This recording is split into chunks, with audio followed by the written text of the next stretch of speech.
میں نے اچھے اچھے دیندار لوگوں میں تلواریں چلتی ہوئی دیکھی ہیں, لڑائی ہوتے ہوئے دیکھی ہے. اب تو میں یوٹیوب چینل والوں سے کہتا ہوں, جو یوٹیوبرز ہیں یہ لوگ بھی پیسہ کما رہے ہیں نا, تو جو چینل کا, جیسے میں نے بتایا نا, جو میرا ایڈمن ہے یوٹیوب پہ, ان کو میں نے فون کیا, بھائی یہ چینل تو سارا آپ کے کنٹرول میں ہے, پاسورڈ آپ کو معلوم ہے, تو مر گئے تو پاسورڈ تو قبر میں چلا جائے گا. ٹھیک, تو بیانات کے لیے کیا دوسرا چینل بنائیں گے؟ تو میں نے کہا بھائی کون ہے آپ کے بعد نامزد؟ حالانکہ جوان لڑکے ہیں ماشاءاللہ, احمد طالب, اللہ ان کی عمر میں برکت دے, بڑا کام کیا انہوں نے, سارا چینل وہی چلا رہے ہیں. تو میں نے کہا مر گئے تو کون اس کو سنبھالے گا؟ تو انہوں نے, کیونکہ بیان سنے ہوئے الحمدللہ, انہوں نے بتایا کہ مجھے بتایا فلاں بندے سے رابطہ کر لینا, وہ چلائے گا, اس کو پاسورڈ بتایا ہے. اور پاسورڈ بھی ایسے آدمی کو نہیں بتایا جاتا کہ پتہ چلا وہ ایک نئی ٹینشن کھڑی ہو گئی. تو یہ سارے چیزوں پہ ورک کرنا چاہیے. ہم تو سوچتے رہتے ہیں اللہ کا شکر ہے. ان کو میں نے بتایا میں مر گیا تو کیا ہوگا, آپ مر گئے تو, میں ہر وقت جو بھی مجھ سے ملتا ہے نا, کوئی معاملہ کرتا ہے, میں پہلا سوال پوچھتا ہوں, مر گیا تو کیا ہوگا؟ تو مجھے پہلے اس کا جواب دو, کیونکہ بڑی پیچیدہ دینداروں میں بڑی لڑائیاں ہو رہی ہیں. تو اب یوٹیوب کی بات آئی ہے تو یہ بھی ایک مصیبت ہے. میں جو بڑے بڑے یوٹیوبرز ہیں جو پیسہ بھی ٹھیک ٹھاک کما رہے ہیں, ان سے پوچھتا ہوں تم مر گئے تو کیا ہوگا, یہ پیسہ کس کو ملے گا؟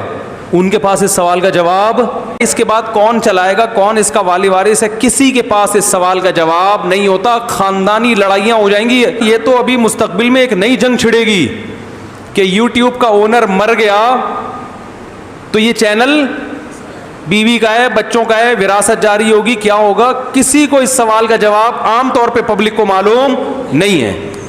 اور پھڈے سامنے آنا شروع ہو گئے, کیسز آنا شروع ہو گئے. میں نے تو پیش گوئی کی تھی, کیسز بھی سامنے آ گئے ہیں کہ جی فلاں کا انا للہ ہو گیا, ان کا چینل پہ لڑائیاں ہو رہی ہیں اب, کیونکہ مشہور چینل ہو گیا. اور فلاں کہہ رہے میں یہ اس ویڈیو کا اونر میں ہوں, وہ کہہ رہے یہ کاپی رائٹ کا حق وہ تو یوٹیوب نے دیا ہوا ہوتا ہے جس کو, لیکن شرعی طور پر کون ہے؟ اپنے بعد وسیع ایسے آدمی کو بنایا کرو جو خود متنازع نہ ہو.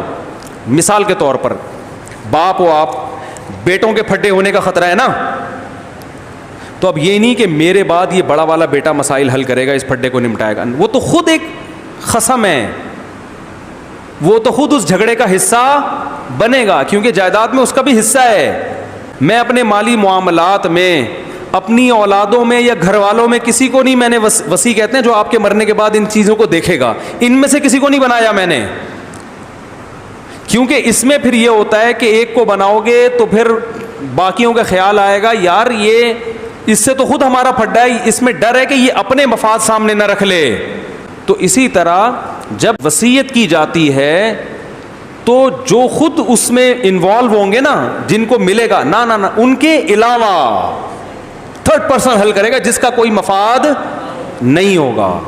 وہ دیکھے گا بھائی کس کو کیا دینا ہے. لوگ بڑے بیٹے کو بنا کے چلے جاتے ہیں, بڑے بیٹے کے تو چھوٹے بھائیوں سے ویسے اختلافات ہوتے ہیں, چھوٹے بھائیوں کو تو بڑے پر ویسے ہی ہوتا ہے, یار یہ ابا کی یہ بڑا تھا تو پتہ نہیں چھپا کے نہ بیٹھا ہوا ہو, بتا نہ رہو. ایسے کیس آئے ہیں, خاتون نے کہا ہمارے ابا کا انتقال ہوا تو لاکر میں کیا ہے, وہ لاکر کا پاسورڈ ابا بڑے بیٹے کو دے کے گئے تھے کہ تو میرے مرنے کے بعد لاکر کھولے گا. اب پتہ نہیں یہ بتا ہی نہیں رہا کہ کتنے پیسے, سب کے سامنے کھول نہیں رہا وہ. تو میں نے کہا ابا نے حماقت کی ہے. کیا کیا بھائی؟ پاسورڈ ابا بڑے بیٹے کو دے کے چلے گئے. بے شک وہ نیک ہو, لیکن شیطان کو بدگمانی پھیلانے کا موقع مل گیا. تھرڈ پرسن کو دے کے جائیں جس پہ اعتماد ہو. تو یہ باتیں سیکھ لو یار.